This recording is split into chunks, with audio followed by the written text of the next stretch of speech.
basically, Billy was born a normal child. Development, everything started out perfect. At a year old, he was talking, he was walking, he was doing all those things. We had our daughter shortly thereafter, and we thought, isn't he a great kid? You know, he just doesn't really need much of our attention. You know, he watches TV, he's playing, he's doing things. Well, we didn't realize he was slipping away. By the age of 2, we no longer spoke.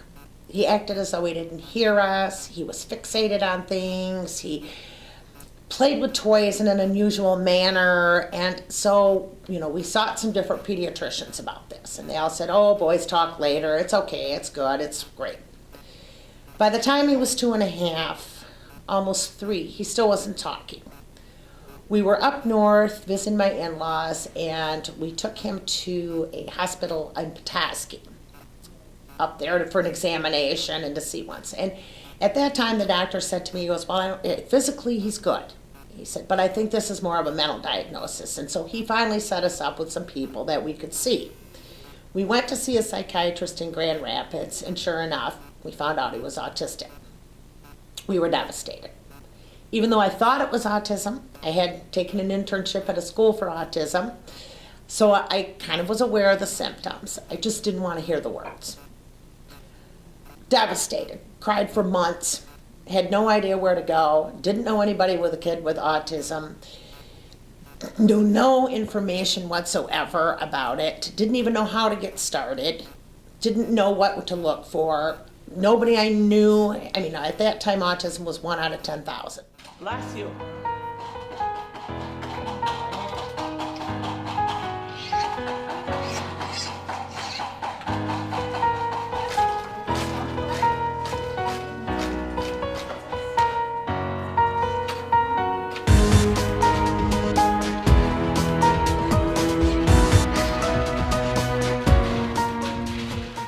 He was probably 4th grade, maybe 5th grade by the time he was here, probably 10 or 11. And we were thrilled to have him here. Now, yes, we underwent some difficulties in the beginning when we were here. You know, Billy had behavioral issues. You know, he just didn't understand the word no. Every time the word no was brought up, it just put him into a complete spin out. You know, he would hit, he bit, he kicked. There were rough times. The teachers here were wonderful. They didn't send him home. They didn't call me up every 5 minutes. They didn't tell me he was agitated. They didn't tell me he couldn't go to the classroom. They didn't tell me, oh, gee, he couldn't go swimming today, or he couldn't go to the gym, or he couldn't do art. They worked with him. They met his needs.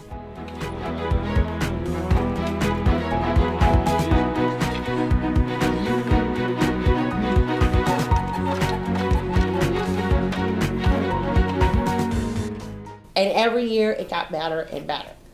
And then we met Pam. And she has been the best ever for Billy. She has matured him. She has nurtured his growth. He is far beyond what I ever thought he would be, literally. He's now 20 years old. He's a wonderful young man. He is gentle, he's kind, he's sweet, he's loving. I enjoy so much the challenge of how can I make a change for this child, and I am above all a parent and a grandparent.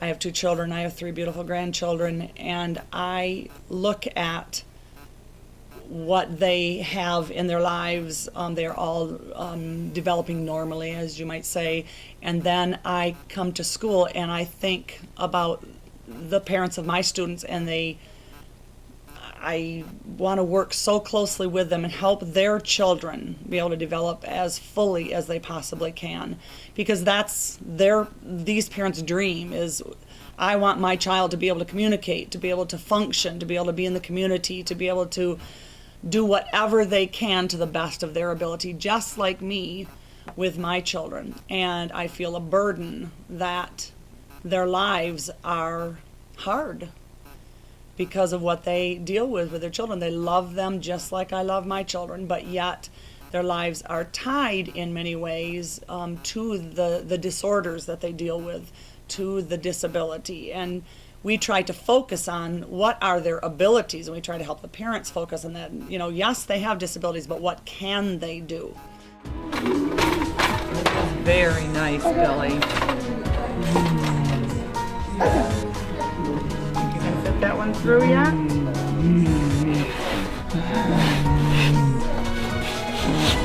You got it.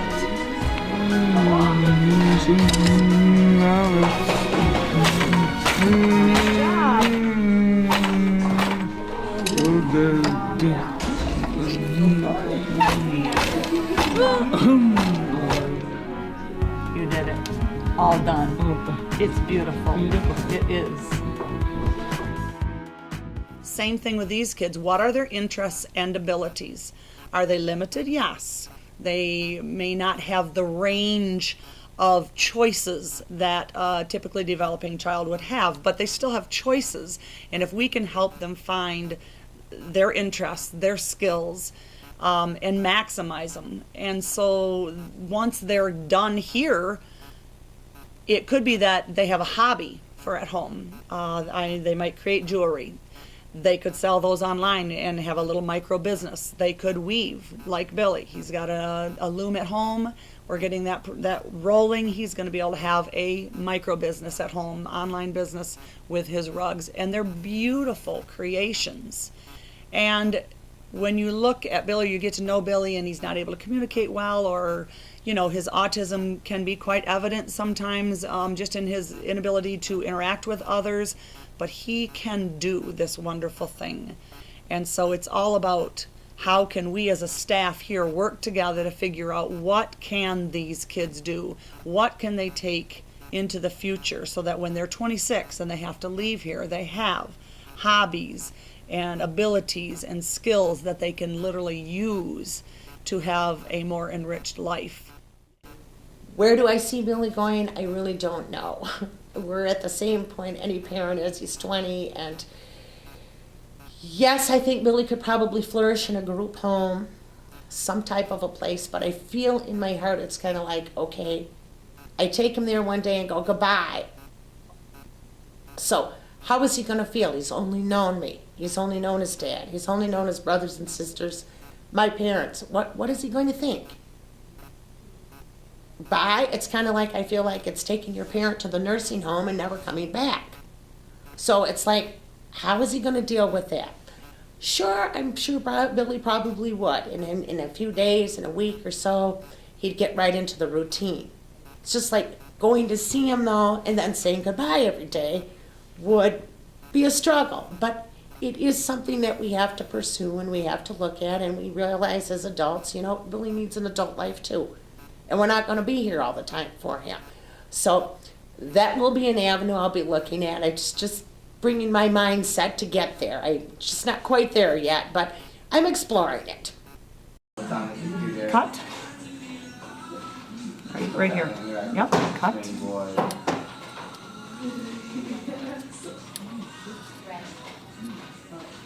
Good. Cut more.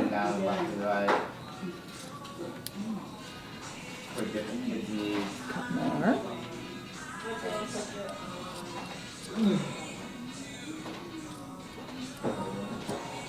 Cut more. I'm looking at what can Billy do that he would be able to support himself. What could Billy do to give back to the community? Not only do I want him, he's a fine young man, but I don't want people to look at Billy and what Billy can't do anymore, or children with autism. I want them to look at these children and realize what they can do.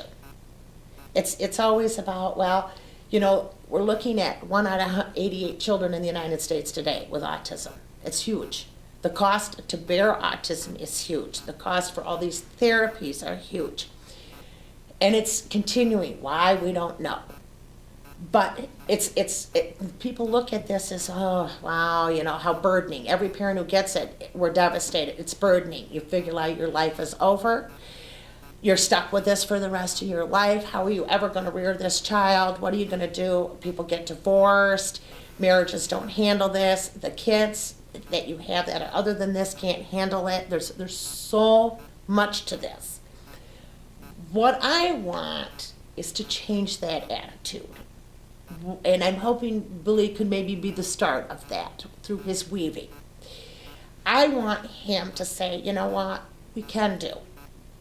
You know, we may not be able to talk to you. That doesn't mean we don't understand you. That doesn't mean that we don't have feelings. That doesn't mean that we don't know what's going on out there. I want his talents to show that you know what, we can do things. We can be a contributing member of society. We can have jobs in such a way. Yes, as parents, we have to create those jobs. It's not like he's going to be at Walmart checking things out. It's not like he's going to be at McDonald's flipping a burger. But he does have some wonderful talents.